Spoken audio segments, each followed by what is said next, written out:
Committee to order. Call the roll. Commissioner Dodd. Here. Commissioner Cush. Here. Commissioner Nipper. Here. Commissioner Piercy. Here. Commissioner Serrano. Yes. Commissioner Stevens. Here. Commissioner Jernigan. Here.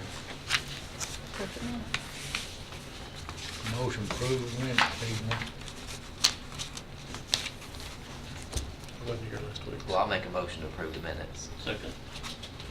Motion made and second. All in favor? Aye. Okay, Highway Department.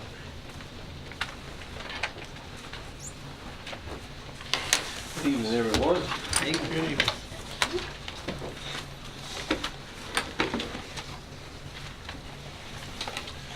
How's everybody tonight? Good. All right, we'll have a little budget amendment here to replace a truck that went down on us and to buy some additional crushed stone. We'll be moving money from our fund balance to do this. Still gonna leave us if you all have what I have here, it's still gonna leave us quite a bit of money in our fund balance that we were able to put in there from our last budget year, so I feel pretty good about it. And these are two things that we definitely need, so they were passed by the road board yesterday, and we're presenting them to you tonight.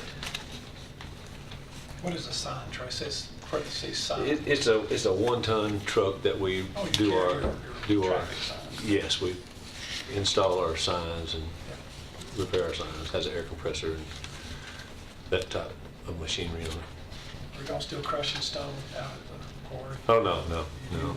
You're done making stone?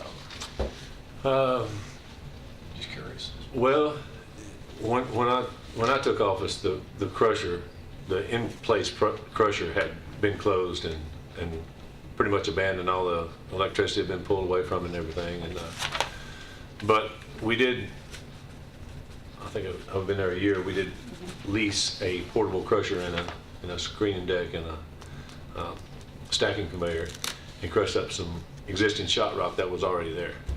So we might at some point in time do that again, but if we do, we'll have to, prepare for that. But right now, we're not crushing, and the crusher that you see when you drive by is not something that will ever be operational again.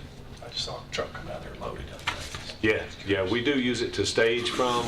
We still have some shot rock there. We still have some other material there left over from the years that the crusher was in operation. We do, depending on where we're working, we might haul from our vendor on our annual contract and dump rock there so we can get it when we need to. And it just makes it a little easier sometimes we do that. So that's probably what you're seeing.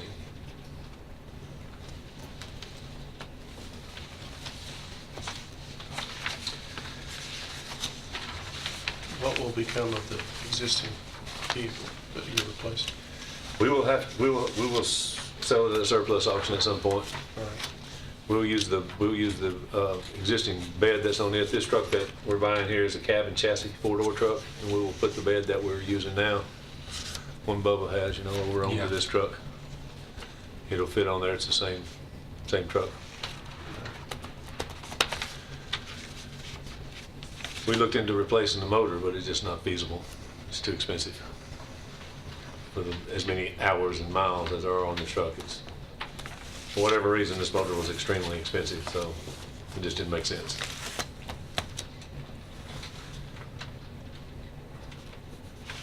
I make the motion to approve this budget amendment as requested. Second. Motion made and second. Call the roll.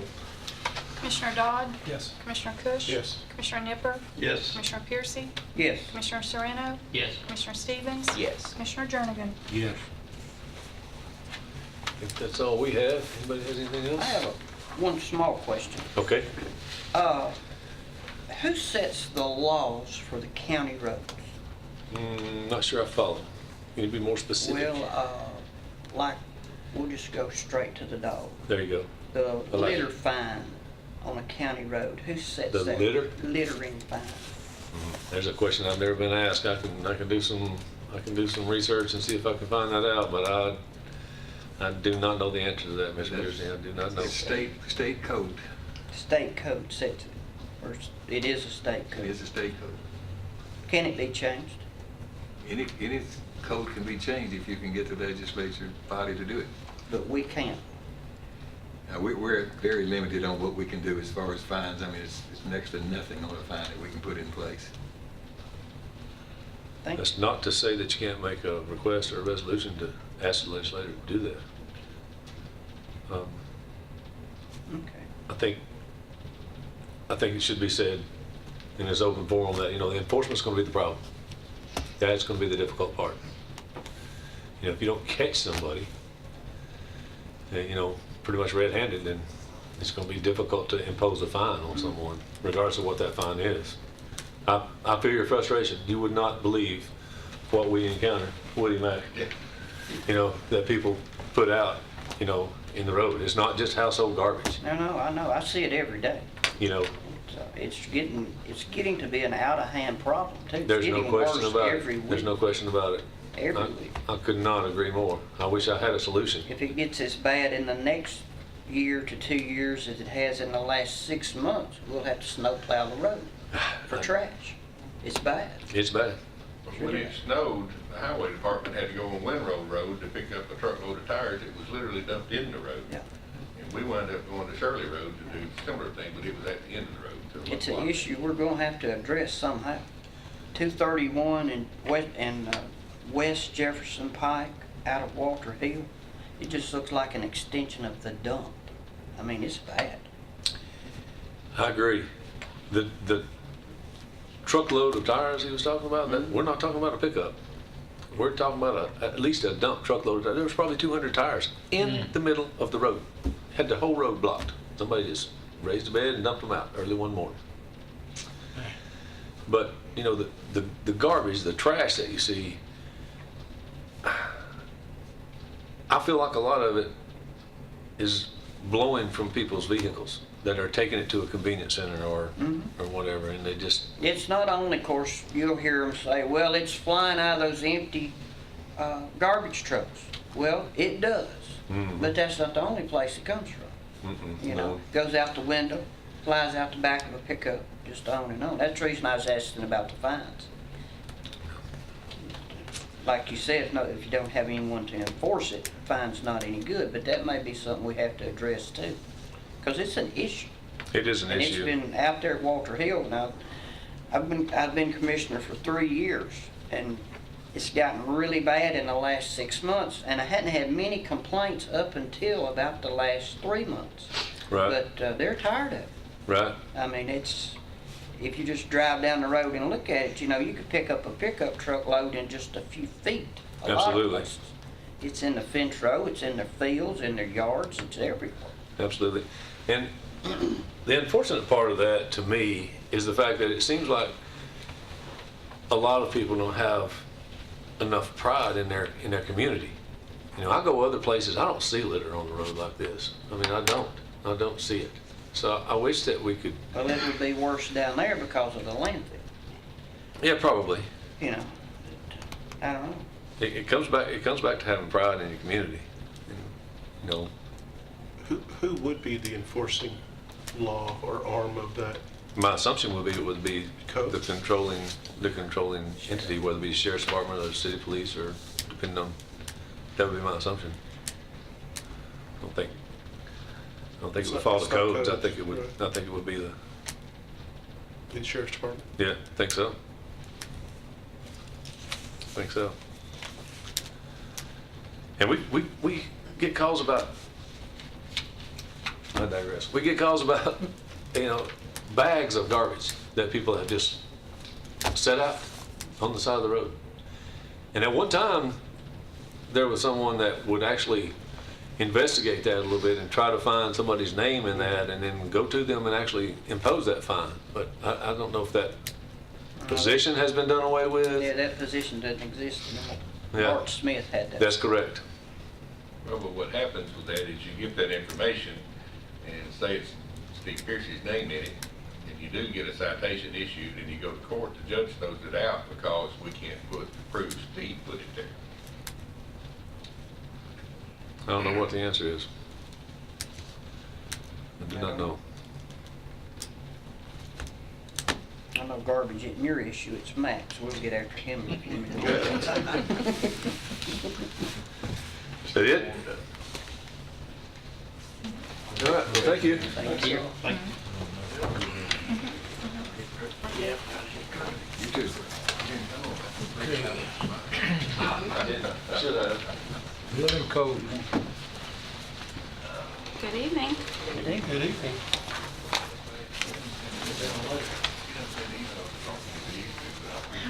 So, as far as building permits were concerned this month, building codes issued a total of 237 permits. 45 of those single-family dwellings, which is down a little from last month, but it's typical this time of year. For a total revenue or fees of $83,479.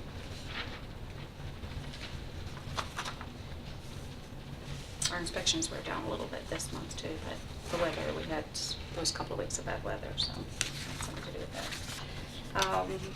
Development tax, if nobody has any questions with comments. What do you see in the pipeline for the next month or two? Are you guys booked up? As far as single-family dwellings are Yeah. concerned, Are you booked up? oh yeah, we've been staying constant for the last couple of years.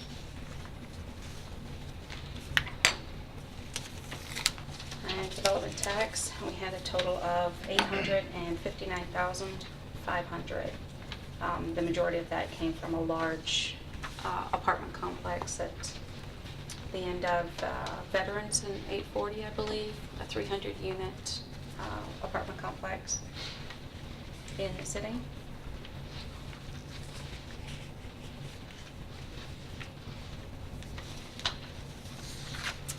And then zoning, we had a total of 141 with 28 new cases.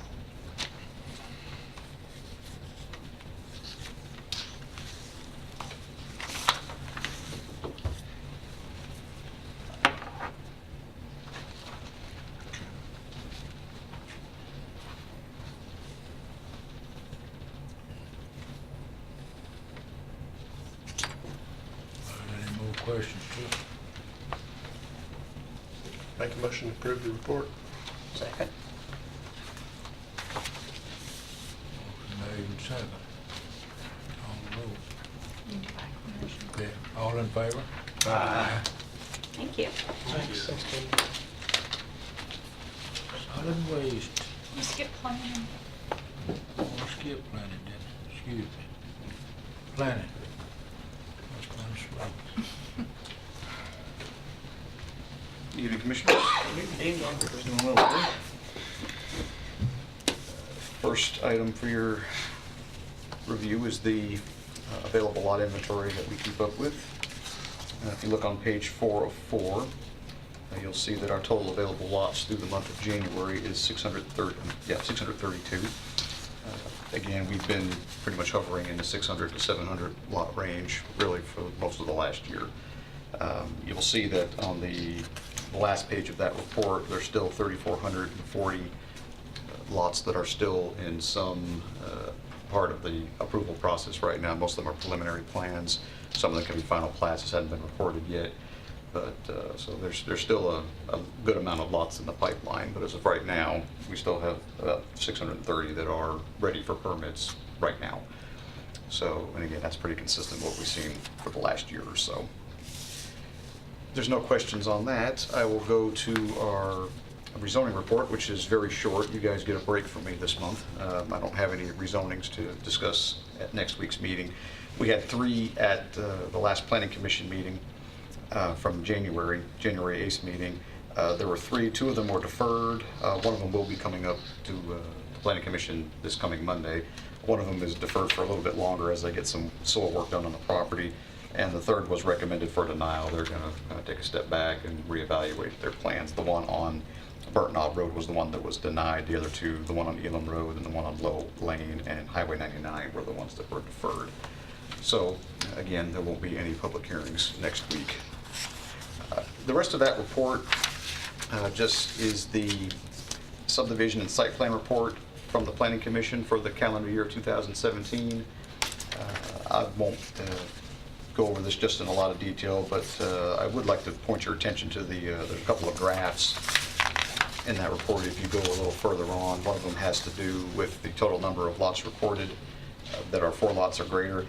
The reason we keep it at 4 lots is before we changed our subdivision regulations, when we did our update to our zoning and other regulations, major and minor plats were determined based on the number of lots. Basically, 4 lots was the cutoff. So everything that was recorded 4 lots or greater, that was what the historical data was. So what we try to do is we try to be consistent with that, at least, just to give you an idea of, so we're comparing apples to apples in that sense. We define major and minor plats a little differently now, but we still look at the number of lots. But you can see since 2015, our trend has been going up. Since we've been tracking this data since 2005, you can see it went from 748, went down a little bit, spiked in 2007. Of course, that's when the recession hit. Not long after that, you can see it went down as low as 60 back in 2011. And since that time, with the exception between 2014 and 15, we've seen an increase in the number of lots. The increase between 16 and 17 wasn't quite as pronounced as it was between 15 and 16, but with all the lots we still have in the pipeline right now, I would anticipate still seeing that trend continue, maybe again not as steep a pace, but increasing nonetheless. The remaining part of that report that you have is the 2017 work schedule report and the 2018 work schedule. Again, I won't go into a whole lot of detail unless you just have questions about anything in particular. We give a project update of the things that the Planning Commission looked at or accomplished in 2017, including staff. And then we go over several things that we'd like to try to tackle for 2018. One of those things, and we've already discussed that in here, is an update to the county's long-range transportation plan. We're already kind of setting some groundwork for that and getting some numbers together and looking at the possibility of a request for proposals in the next budget year. So that's something that's going to be on our radar screen. Some zoning ordinance amendments, workflow improvements and things that we're looking at doing as well. Something that actually we just did today, you'll know that in the last budget year, we had some money budgeted for the electronic plan review system. We had, the RFP has gone out for that. We had our pre-application meeting today. We had about, I guess, 4 or 5 people actually show up at the meeting, and then we had several who called in. We had a conference call set up. So we kind of went over the process, what we're looking at, and there were several questions that were asked, but that process is ongoing. So we're really excited about moving that project forward. So with that, that's pretty much my report, but I'll be happy to answer any questions that anyone may have.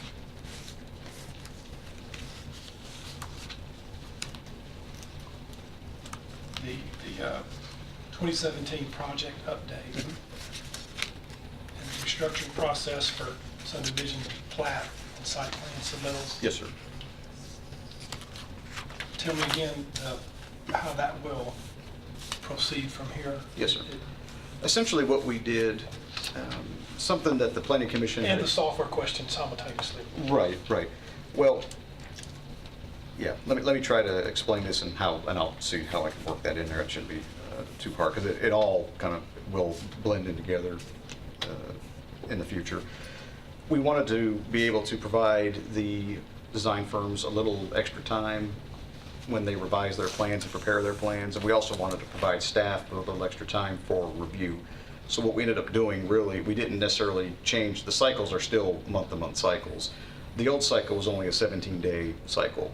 If you took the Planning Commission date where we look at plats and plans, which is the 4th Monday of the month, essentially it took 17 days. That was the deadline. What we ended up doing was extending that by about a week and a half. So what we have now is not only do we have the submittal, and before we just had one submittal, one review, and then a resubmittal. Now we have the submittal. Prior to planning? Prior to Planning Commission, yes, sir. Now we have the submittal, which we look at now just digitally. Well, actually, I think we still get a copy of some of the plans throughout the process, but we're starting to concentrate more on the digital resubmittals and digital submittals. So you'll see, 3 copies and a digital submittal on the front end. There's an initial review. We send those comments out. Then there's the first resubmittal. The first resubmittal comes in just digitally. Then we're able, with this extension, to have enough time to do a second review on the project to make sure they've addressed the things that we asked them to address, and if they didn't, we send them secondary comments, a second review. So essentially, there's 2 full reviews in it, and then when we get it back, of course, there's a third one as we look it over to make sure those comments were addressed. So our goal is to have, the best quality plans before the Planning Commission. There still may be a tweak or two, something, maybe something misspelled or something like that. I expect that. But as far as anything major issues, those are the things we're trying to take care of before they get to the Planning Commission. Because what ends up happening, they get to the Planning Commission, there's still several things that need to be discussed or need to be worked out as far as drainage, traffic, something like that. Those things really need to be taken care of prior to the Planning Commission approving those. So that gives them a little extra time to take care of those issues, gives us a little extra time to review those. Now, ultimately, when we get to the electronic plan review software, this will all be done online and digitally. The submittals will be, rather than somebody walking into our office and saying, okay, here's the application, here's the plan, email you the digital, they'll go onto the system and everything will be uploaded right to the system. The ones we're looking at, the RFP we put out there, we suggested that they can look at either web-based or rather cloud-based or housed here at the county. The systems we have looked at have been hosted off-site, basically in the cloud. Williamson County, Franklin, both do theirs that way. So we'll look at both solutions and see which one we think is best. But ultimately, along with that, and you'll see in that paragraph, we have the must-have and must-dos. Essentially, what we say is these are the things we require on the front end on the first submittal. If you don't have any of these things, or if there's something missing that you have to have, we're just turning it away. The first month, was a learning process. We kind of gave them a break as far as that goes. If they forgot something, we just said, okay, this is a learning process. We understand that. Next month, it's not going to be that way. And so far, this cycle that we're on right now, where everything was submitted that was supposed to have been, so we're pretty happy with that. But what will happen on the electronic side of the plan software when we get that, we'll have it structured in such a way that it won't be considered a full, complete submittal until all these things are actually submitted on the system. So there'll be we're kind of working toward that type of a If system. you're not in, it kicks it to the next month. Essentially, yes, sir. Yes, sir. I hope I didn't talk around the topic too much. No. I'm an advocate for more time prior to commission, Right. to the Planning Commission. planning right. commission.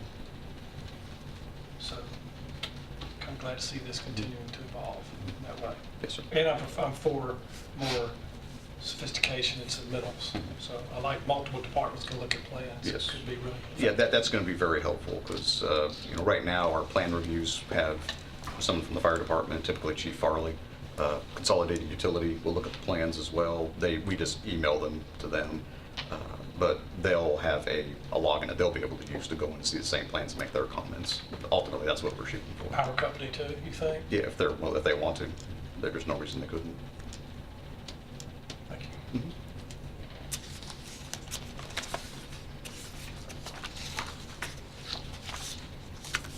Did we get Need a motion? motion to approve? Second. Made and seconded.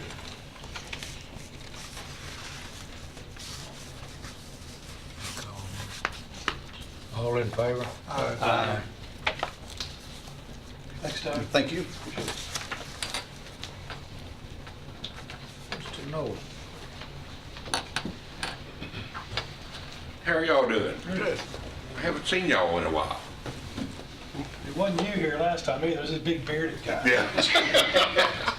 He's changed just a little, hasn't he?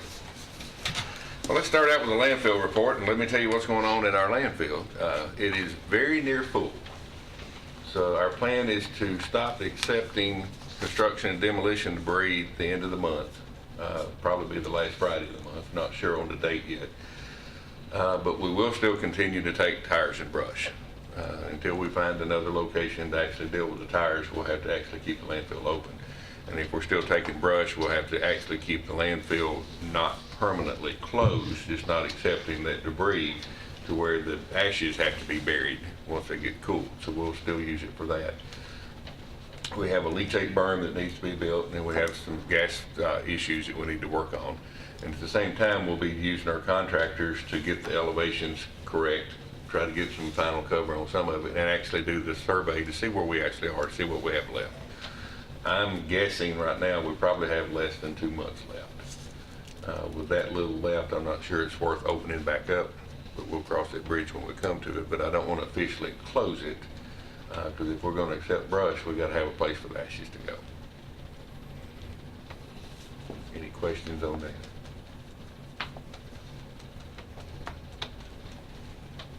So just for somebody who's watching TV tonight, and their question might be, where would I take my materials if our landfill's closed? Middle Point landfill. Be the closest landfill here, and then there's other construction demolition landfills in Davidson County. But as far as here in Rutherford, that would be the only, Middle Point would be the only landfill left. Good question. Any other questions? On our recycle centers, of course, they've been rather busy. They were a little less busy last month of this year than they were previous year, but we were closed for a couple of days because of weather, and that changed it just a little bit. And then we are weather related. The really cold days, and people just tend not to haul their trash as much, but they save it. They'll bring it later. But you know, they are staying busy, and we were speaking earlier about the litter crew. The highway department has people out and about all the time, and a lot of times they'll take pictures and send them back to the fellow there, and I'll get an email with pictures, which makes it really good. If we're sending us down a road looking for an item, then we know what we're actually looking for instead of just looking as you drive. Had to go on Butler Drive and pick up what had been set off was 3 pallets of ice. They were set off in the snow. Of course, the snow melted. Guess what happened to the ice? Guess what happened to the bags? So we were doing a little bag wrangling and getting those things up. But the litter is just, it's terrible. We can pick up a road and just in a few days, you can't even tell we've been there. Our department is the one to call. All the county roads is us. If it's in the city limits, and then it's the city that has that. State roads are actually done by the workhouse. They've got a contract for the state roads, and they're required to pick up, it depends on the road. Some of them are 4 times a year, some of them are 6 times a year. That's part of their contract. It doesn't pay very much. It's like $34,000 is really not worth the effort, but if they didn't do it, then it'd be a private contractor probably would take that contract. So they can only pick up down a certain road 6 times throughout a year? They can only get paid for it 6 times. They can pick it up every day. They just won't get paid for it but 6 times. The state pays them, right? Yes, that's the contract through TDOT, not TDEC. And then our litter grant for the county roads is through TDOT as well. And we can also pick up state roads. We're not restricted from picking them up. We were on Almaville Road yesterday, just right outside of Smyrna. There's a subdivision being built, and they weren't controlling their litter, and it wound up all off the ditch on Almaville Road, so we went out there and picked that up. Does the state crews have anybody to pick up trash? Do you know if you're aware of? Most of the state is, what happens on that state litter contract is we'll go by the highway department and they'll supply the trash bags. And then as you pick up the road, you call the highway department and say, hey, we picked up this road and there's X number of bags. It doesn't have to be an exact number, but that lets them know, what size truck they're going to need, or more than a truck or whatever. Of course, they don't run on weekends. The litter crew used to be called DUI, and you can't offend those people anymore, so you can't call them that. But they run on weekends, So if they started on Saturday, what was picked up on Saturday was and bagged up usually Monday before they would pick it up. But that's, now on the county roads, we take a trailer with us and we use our own bags. So as we pick up, we put the bags in the trailer so we don't have to circle back. Occasionally we'll have a little group van down, so we're only pulling one trailer and using a smaller van or a pickup truck. Then they'll run tandem. One crew will set out bags and the other one will be picking them up, but as they meet in the middle, they'll go back and pick them up. So very seldom we'll actually leave bags there for a day. Is there any way we could increase the number of crews we've got for a short period of time? If we could find the help, yes. In this year's budget, last year we had a full-time litter crew driver and a part-time litter crew driver. In this year's budget, we have 2 full-times and a part-time. And we do have the 2 full-times, but I don't have a part-time. And it takes a person with a special temperament to do that job, and I am not that person. Dealing with inmates is kind of a struggle, and what I found that works the best, if you can find somebody that has been a Little League ball coach, football or baseball, that's about the type of structure that you have to deal with.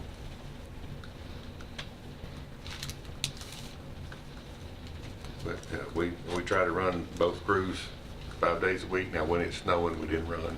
You know, if snow covers the litter, you can't see anything anyway, and of course you get the inmates injured if you're not careful. One of the things about using inmate labor is we can pick up in the right-of-way. There was a lady called me the other day, and she acted like she knew me. She told me her name. I don't think I knew her, but she's on Emory Road, got a white fence, and all the litter was between the fence and the road, plus up in her yard. I told her, I said, we can get from the fence. She said, can they just reach through with that grabber thing? And I said, yes, ma'am, I'll ask them to. I bet you knew her husband, because I know who you're talking about. Okay, she was nice. Oh, yeah. She'll call you back if you don't do it. Well, that's fine. Well, I'll talk to her again. But any questions on the convenience center / recycle center? Have you given any thought to working these cars off the Jefferson Pike, waiting to get to this trash compactor? If the landfill is closed, it'd be a whole lot easier to come in that opposite direction. You won't have the truck traffic in and out trying to deal with the cars in and out. So if we change that direction, and I don't know if any of you have been to Leanna, we did change that one, and we did some barriers to put up to kind of get them to make the right circle and go the right direction. And after people have been there a few times, then they kind of know what to do. So we'd need to do the similar thing at Walter Hill to get them to make the circle to go deep enough and get it started. Leanna still backs up in the road occasionally. And I don't really want to spend the money to do it, but we may wind up having to run strips of pavement across that gravel and actually put stripes and make a double lane, so hopefully they would pull up. Well, I'm gonna pull up beside him, but he's in front of me and get 2 or 3 wide, but they're not doing that on their own. Walter Hill would work similar to that too, once they get in there. I went up and looked at the Lascassas site a few days ago, and there's probably 70 or 80 foot of pavement beyond the fence, a privacy fence. Mm-hmm. And then probably 30, 40 foot of gravel, and then a constructed chain link fence already put up. Mm-hmm. So it wouldn't be too hard to enlarge that area right there. When we purchased that, we went ahead and fenced it almost to the creek. We didn't go all the way into the creek, you know, so you could actually walk around the end of the fence. And then with that asphalt already there, we stepped off the asphalt far enough, that's where you put your open tops and actually set on gravel, but the truck would still be up on asphalt. And that's kind of how all the centers are set up. That's the reason the fence across is where it is.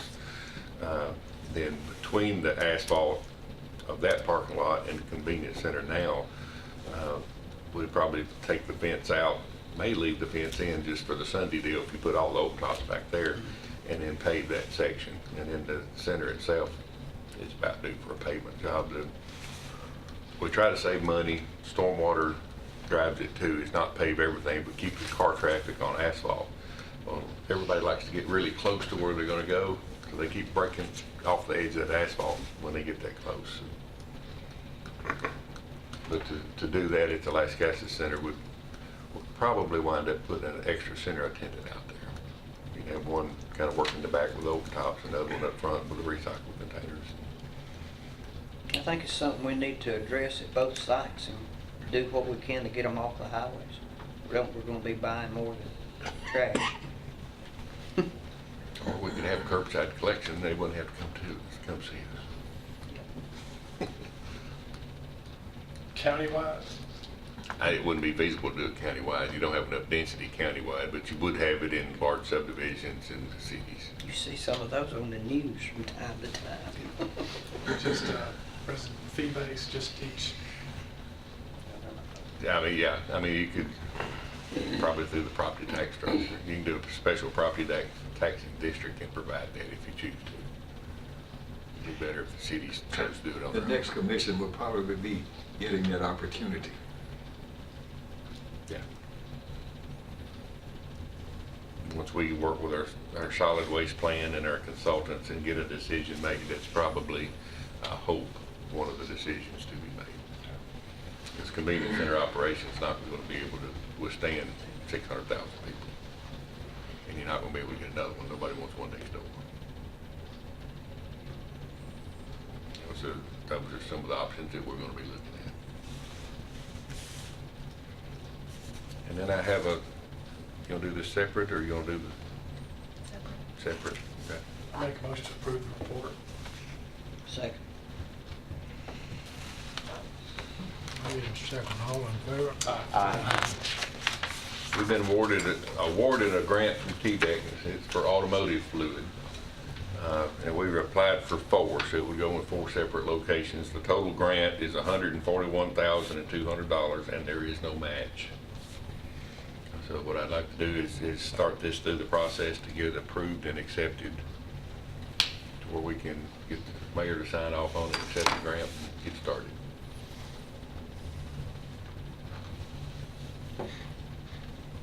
So it has to be used for collection of motor oil. Yes. Will this grant do what you want to do? It's a pretty good spreadsheet in the back there, Mike, if you haven't seen it yet. It's a pretty good job. The grant is set up for options on what you want to do and what you want to collect. You don't have to do it all. You can kind of pick and choose. So each center would have the little portable building and collect antifreeze and used oil, those type things. Of course, if you collect those things, you have to transport it. So you have to have pumps and trailers and all that. We only need 1 of those. You don't need 4 of them. So, and then once you collect oil, you got to have something to do with it. So we put in to get 2 waste oil heaters. We'll put one of them in the shop at the landfill, and the other one try to put it in the little shop that we're using behind solid waste. These grants are available all the time. If and when we build the solid waste facility and the maintenance facility, we'll probably look at putting used oil heaters in there too. Just depends on how much oil we actually collect.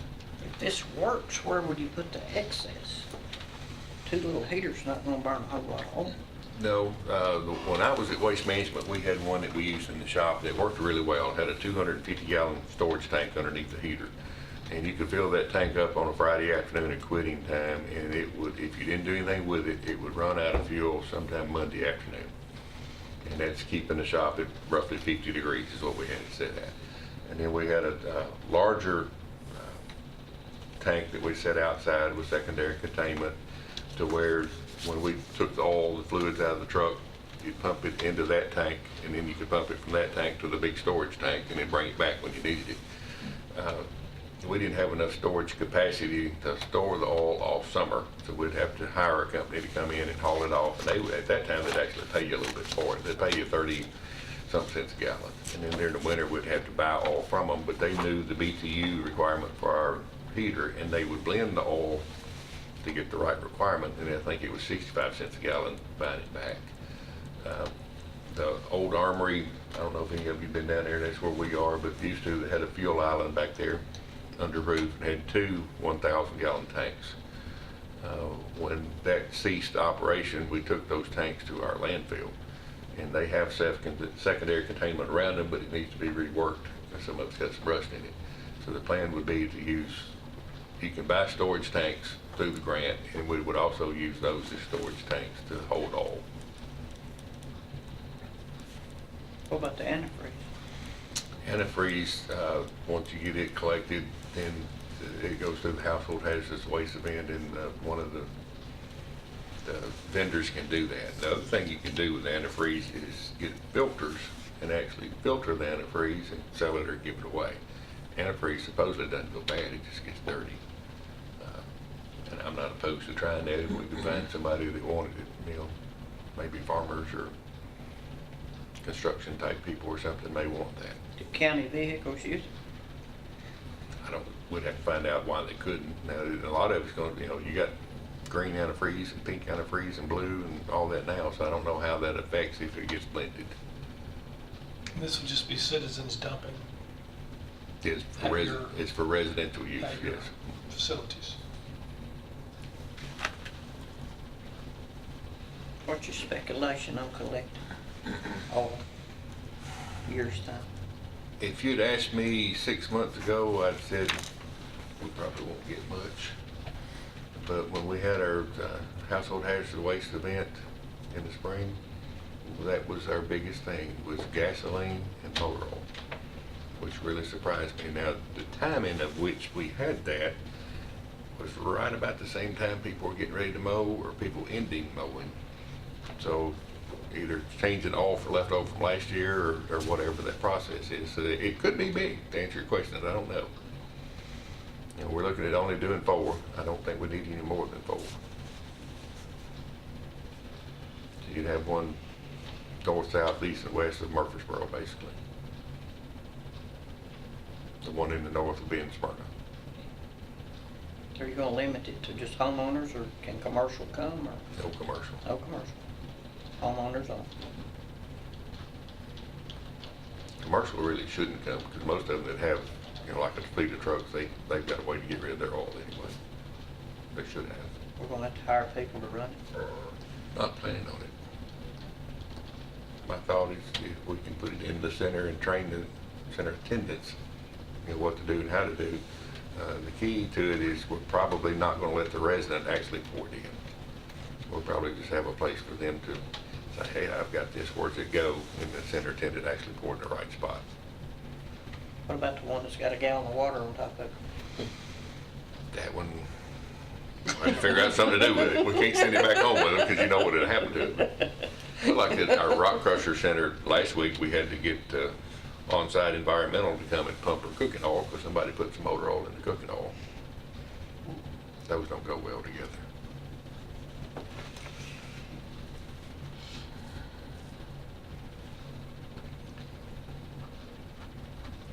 I'll make a motion that we approve his request and authorize the mayor to sign this grant agreement.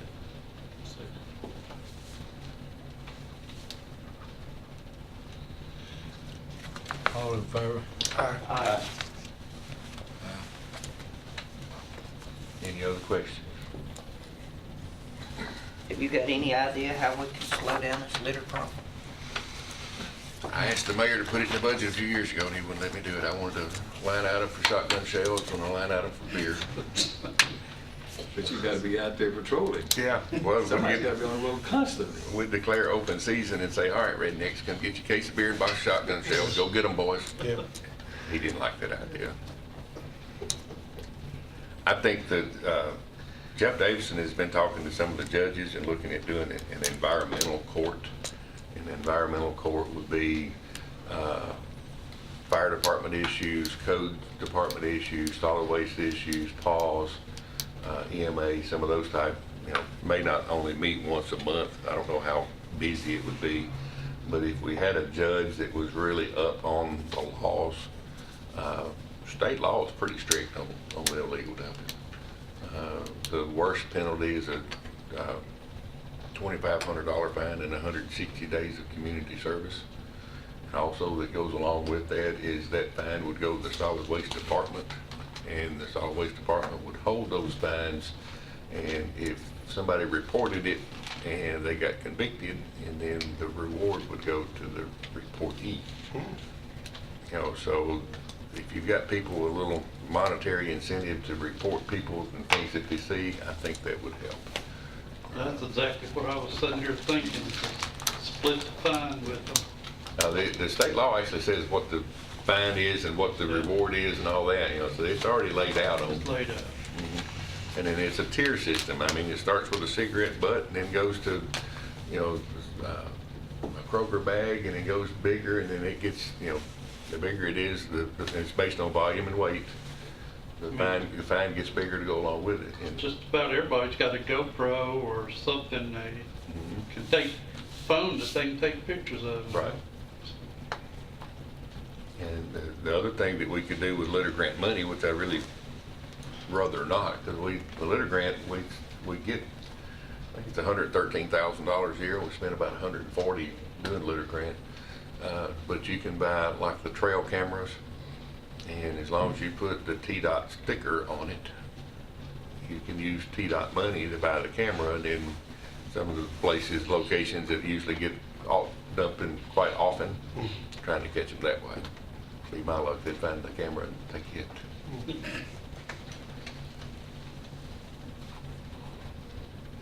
Any other questions? That's a good idea.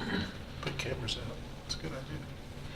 But we've had, and we have 2 or 3 places that have been habitual.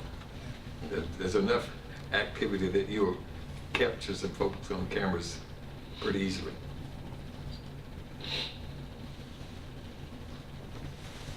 Anything else? Not a move with Jim. Thanks, Matt.